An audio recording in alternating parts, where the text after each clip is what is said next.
présenter un plan pour mettre fin à la guerre en Ukraine. C'est la demande qu'un membre du Parlement russe a lancée directement à Vladimir Poutine, et le président russe en est bouleversé. Son Parlement n'est pas censé dire cela. Faites comprendre à ces gens qu'ils sont censés se courber et baiser l'anneau. Interdit ou pas, cela vient d'être dit, la guerre dure depuis trop longtemps. La Russie est au bord de l'effondrement, et c'est entièrement la faute de Poutine. Poutine est furieux. Mais il accepte aussi qu'il vient de recevoir une dose brutale de réalité, de la part du seul endroit censé soutenir son récit. Dans des déclarations qui ont secoué le Parlement russe et provoqué des ondes de choc jusqu'au cœur même du Kremlin, Vyacheslav Markaïev a infligé une riposte cinglante au récit que Poutine façonne depuis le début de son invasion de l'Ukraine.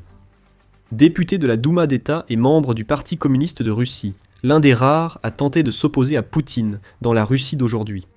Markaïev a lancé une tirade accusant Poutine de diriger de manière inefficace. Et il a ensuite énuméré une liste des raisons pour lesquelles il affirme que sa déclaration est exacte à 100%. Des vagues de corruption qui traversent toute la Russie, une oligarchie soutenue par les politiques de Poutine. Et le plus accablant de tout, la destruction de ce que Markaïev appelle le segment de la population le plus actif et le plus apte à se reproduire. Tout repose désormais sur les épaules de Poutine. Le message est clair. Poutine a sacrifié toute une génération de Russes dans son bain de sang en Ukraine, et il est grand temps qu'il rende des comptes. Le temps des illusions est révolu. Le pays est au bord de l'explosion sociale, et la responsabilité de cela incombera entièrement au pouvoir en place, a déclaré Markaïev, en critiquant vivement Poutine devant l'ensemble du Parlement russe. Il a ajouté « Si la situation persiste, les troubles sociaux et le chaos deviendront plus probables. L'Occident exploitera inévitablement cela pour détruire les restes de l'État russe, a déclaré Markaïev dans son dernier message aux dirigeants russes. Ce qui frappe dans ces commentaires, c'est leur effronterie. Ce n'est pas un responsable politique qui avance simplement que Poutine s'est peut-être entouré des mauvaises personnes et devrait changer de cap. C'est un avertissement lancé depuis le Parlement russe directement au siège du pouvoir. Et il dit que Poutine est un dirigeant défaillant qui va être remis à sa place tôt ou tard. C'est là que la situation devient sérieuse pour Poutine. Ce n'est pas simplement un député marginal qui part à l'attaque. Markaïev incarne une source croissante de colère en Russie, qui ne vise pas seulement les autres membres du clan pro-Kremlin de Poutine, mais touche aussi les personnes même sur lesquelles Poutine compte pour mourir volontiers, pour sa sanglante campagne en Ukraine. Markaïev n'est que la dernière personnalité en vue en Russie à en vouloir au président du pays. À la mi-mai, Renat Soulimanov, un autre député de la Douma d'État issu du Parti communiste russe, a expliqué dans une interview qu'il pensait que l'opération militaire spéciale avait un effet désastreux sur la Russie. L'élu a affirmé que l'économie russe ne tiendra pas face à une guerre prolongée en Ukraine, relevant que les dépenses militaires dépassent 40% du budget et que les biens militaires sont inutiles aux consommateurs. En même temps, adopter un budget avec des dépenses militaires réduites n'est pas la chose la plus difficile. Mais qu'adviendra-t-il des personnes employées dans l'industrie de la défense ?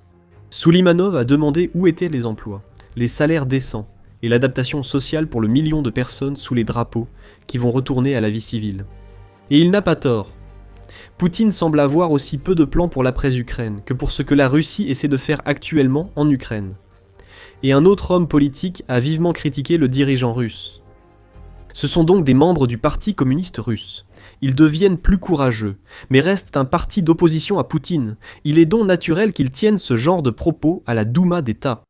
Peut-être, à condition d'oublier la tendance de Poutine à faire en sorte que ceux qui s'opposent à lui finissent d'une manière ou d'une autre dans les goulags ou en tombant par des fenêtres ouvertes. Il est important de noter que Poutine n'est pas seulement critiqué par l'opposition. Ilya Remezlov est une autre personnalité qui demande la fin du règne de Poutine. Pendant la majeure partie de la guerre, il a autant flatté Poutine que quiconque, ayant passé des années à attaquer les critiques du régime de Poutine et à mener des campagnes de diffamation contre les journalistes qui osaient exposer ses échecs. Aujourd'hui, Remezlov a tourné le dos à Poutine. Il est passé de pro-Kremlin à vouloir faire tomber Poutine, puisqu'il a publié un message sur Telegram à ses 90 000 abonnés, expliquant les raisons pour lesquelles il ne soutient plus le président qu'il a affirmé aimer pendant tant d'années. Nous voyons encore ce raisonnement. Un leadership militaire médiocre, une génération de Russes morte pour une guerre vouée à l'échec et l'effondrement de l'économie russe. Poutine est un dirigeant illégitime, a clamé Remezlov dans son article, et il devrait démissionner et être jugé comme criminel de guerre. Ne vous y trompez pas, ces détracteurs sont des rats, et ils font ce que font les rats, c'est-à-dire qu'ils fuient le navire en train de couler lorsqu'ils voient qu'il est sur le point de sombrer. C'est ce qu'est Poutine en ce moment, un navire qui a été pulvérisé en pleine mer. Ceux qui le soutenaient autrefois fuient. Ceux qui faisaient peut-être semblant de le soutenir par peur de ce qu'il pourrait faire s'il ne le faisait pas deviennent beaucoup plus courageux. La peur a disparu, le message circule. La Russie est au bord de l'effondrement total de la société, tout cela à cause de Poutine. Poutine peut être furieux de ce que ses politiciens et anciens proches disent de lui, mais il sera terrifié par le fait que leurs paroles semblent trouver un écho auprès de la population russe. S'il ne s'agissait que de quelques personnalités éminentes qui critiquaient Poutine, le dirigeant russe ne serait pas trop inquiet. Il y a beaucoup de fenêtres ouvertes en Russie, et bien assez d'occasions pour que certaines personnes fassent des chutes dangereuses. Le vrai problème de Poutine, c'est la colère sous-jacente de la population russe, qui accompagne la fureur exprimée par les parlementaires. Regardons les sondages. Ah non, nous ne pouvons pas. Pourquoi ? Selon le Télégraphe, le Centre russe de recherche sur l'opinion publique, VCIM, Institut de sondage d'État, ne publiera plus les indices de confiance ouverts pour Poutine. Nous ne disons pas ouvert de façon sarcastique ici. Le VCIM réalise à la fois des sondages ouverts et fermés. Dans ce cas, l'Institut de sondage demande directement aux personnes si elles font confiance à Poutine et ses proches. Mais les sondages ouverts sont différents. Ils demandent aux personnes interrogées de citer spontanément les hommes politiques en qui elles ont confiance, sans aucune suggestion. Ces sondages révèlent le véritable niveau de confiance du Russe moyen envers Poutine en 2026. En mars dernier, plus de 70% des sondés dans des enquêtes fermées sur Poutine disaient faire confiance aux dirigeants russes. Ce n'est pas aussi élevé que ce que Poutine aurait voulu voir, mais c'est suffisant pour un type de sondage qui comporte l'avertissement caché que toute personne déclarant ne pas faire confiance à son dirigeant pourrait être punie. Mais dans les sondages ouverts du même mois, seulement 29,5% des Russes citaient directement Poutine comme homme politique de confiance avant que ce type de sondage ne soit mystérieusement interrompu en avril. Cela vous dit tout ce que vous avez vraiment besoin de savoir. Les Russes affirment faire confiance à quiconque sauf Poutine pour occuper sa fonction, sauf quand on leur demande directement leur avis sur lui. Analysons davantage ces sondages. Selon un article du 22 mai, Medusa a indiqué que des enquêtes de la Fondation de l'opinion publique, l'une des principales organisations de sondage en Russie, montraient que la popularité de Poutine atteignait son plus bas niveau depuis un an. Elle restait relativement élevée, avec 71% des personnes interrogées, affirmant qu'elles pensaient que Poutine faisait plutôt du bon travail. Mais souvenez-vous de ce que nous avons déjà vu à propos de ce type de sondage fermé. Lorsqu'on leur pose directement des questions sur Poutine, la plupart des Russes répondent par défaut qu'il fait du bon travail, par peur. Ce qui est bien plus intéressant dans ce sondage en particulier, c'est que 14% des personnes interrogées ont eu le courage de dire directement que Poutine fait plutôt un mauvais travail, ce qui, encore une fois, est le chiffre le plus élevé depuis un an. Ainsi, ce ne sont pas seulement les députés du Parti communiste et les anciens propagandistes pro-Kremlin qui ont perdu confiance en Poutine. Le peuple russe avoue à son dirigeant ne plus avoir confiance en son jugement. Mais ce ne sont que des résultats et actions vues publiquement. Le mécontentement en Russie est bien plus profond, comme l'ont révélé des documents divulgués. Le soutien à Poutine ne vacille pas seulement, il s'effondre complètement. Tout change pour le dirigeant russe. Petite parenthèse, c'est The Military Show, et des rapports comme celui-ci expliquent pourquoi nous faisons ces vidéos. Nous montrons la réalité de la guerre en Ukraine au-delà des gros titres. Si cela vous plaît, abonnez-vous et soutenez la chaîne. Après la violente diatribe de Markaïev contre son dirigeant, le président ukrainien Volodymyr Zelensky a révélé que les services de renseignement ukrainiens avaient intercepté des documents russes classifiés du cœur du Kremlin. Ces documents ne sont pas favorables aux dirigeants russes, selon Zelensky. Les soi-disant indicateurs prévisionnels du mécontentement des Russes envers Poutine continueront de croître régulièrement, a déclaré Zelensky, ajoutant qu'il a déjà commencé à s'habituer à l'idée que la montée du mécontentement ne peut pas être arrêtée. Cet indicateur ne se stabilisera qu'en septembre, lors des élections parlementaires en Russie. Les chiffres sont effrayants pour Vladimir Poutine. Selon les propres projections internes du Kremlin, seulement 55% de la population russe approuvera les actions de Vladimir Poutine au moment où les élections à la Douma d'État de 2026 commenceront en septembre. Encore plus préoccupant pour Vladimir Poutine, 33% exprimeraient clairement leur désapprobation, et 12% seraient indécis, ou ne feraient pas partie des partisans déclarés du président. Vladimir Poutine a déjà été pris au dépourvu par ce rapport. Mais ce qui l'inquiète vraiment, c'est que le parti qu'il dirige, Russie Unie, connaît une baisse constante du soutien, révèle Volodymyr Zelensky. Ce problème, à l'approche des élections de septembre, offre des opportunités à l'opposition comme le Parti communiste russe, dont les membres interpellent Vladimir Poutine pour progresser au Parlement.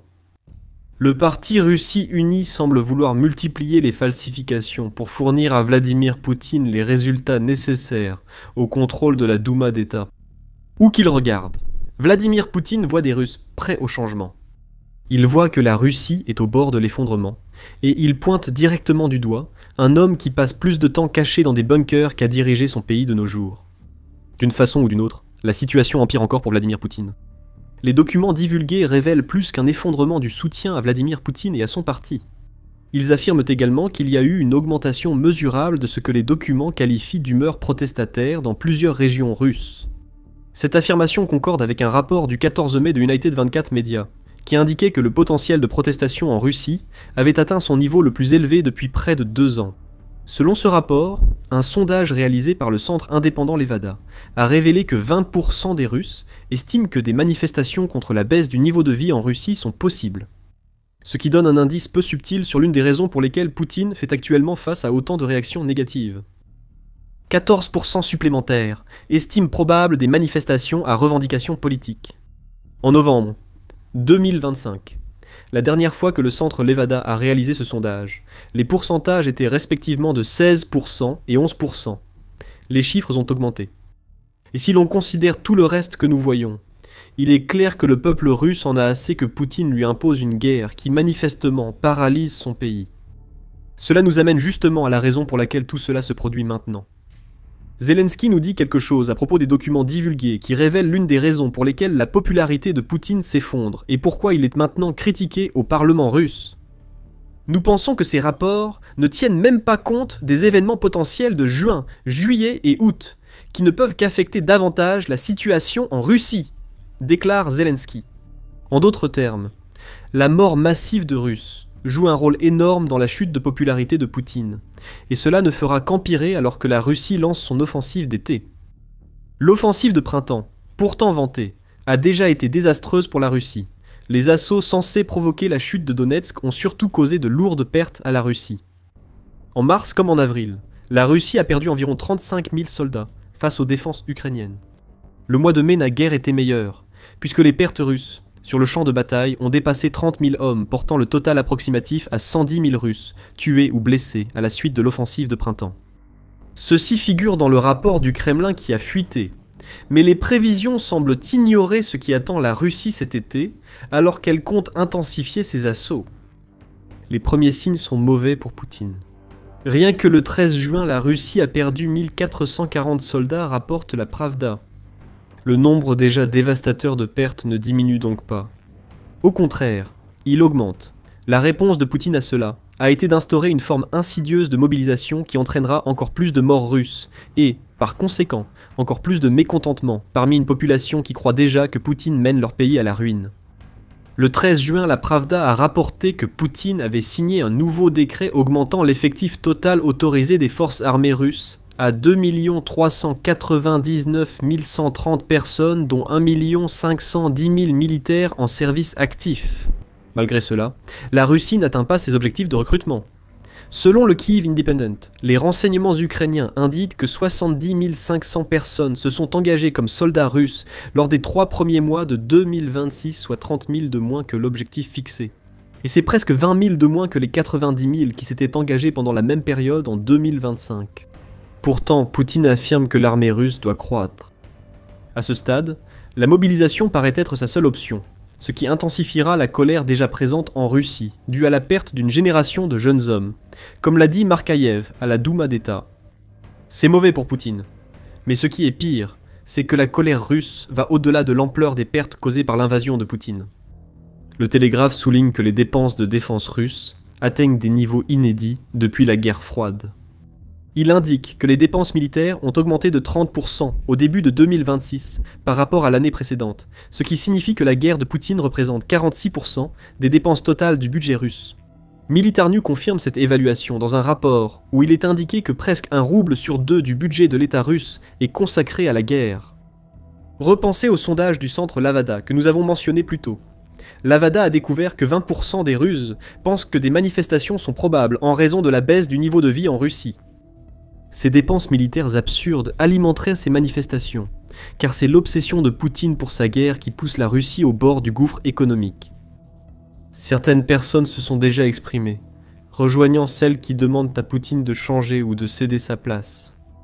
La gouverneure de la Banque centrale de Russie, Elvira Nabiullina, met en garde contre une crise économique imminente depuis environ 1 an maintenant.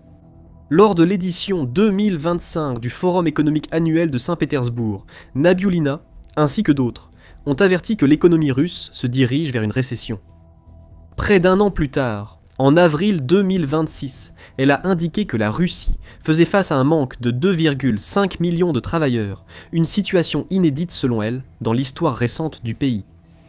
Nabiullina ne réclame pas la destitution de Poutine comme le Parti communiste russe, mais elle a clairement imputé à ses politiques économiques la situation de la Russie. Alors, que dit Nabiullina à l'été 2026 ? Pas grand-chose en fait.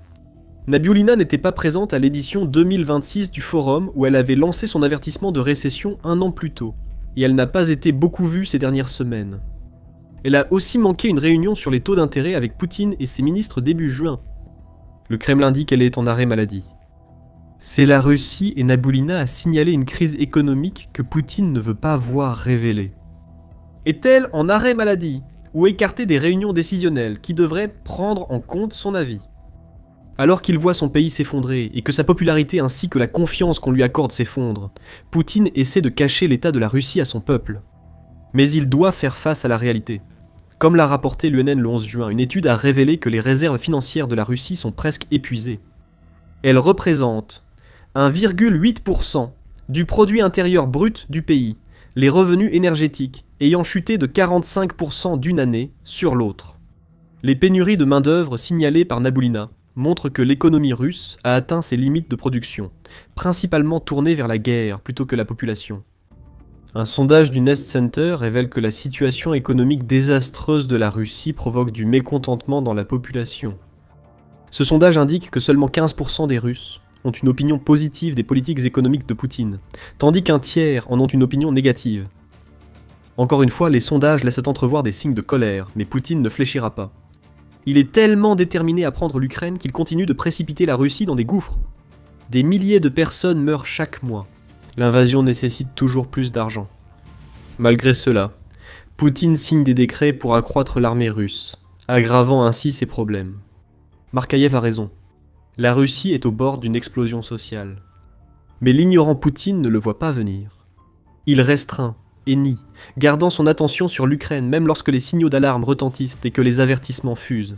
La Russie est au bord de l'effondrement, et c'est Poutine qui précipite cet effondrement. Poutine lui-même pourrait être celui qui détruit la Russie et ses ambitions pour l'Ukraine, mais l'Ukraine n'a pas besoin de beaucoup d'aide pour montrer à la Russie à quel point l'invasion de Poutine a été une mauvaise décision.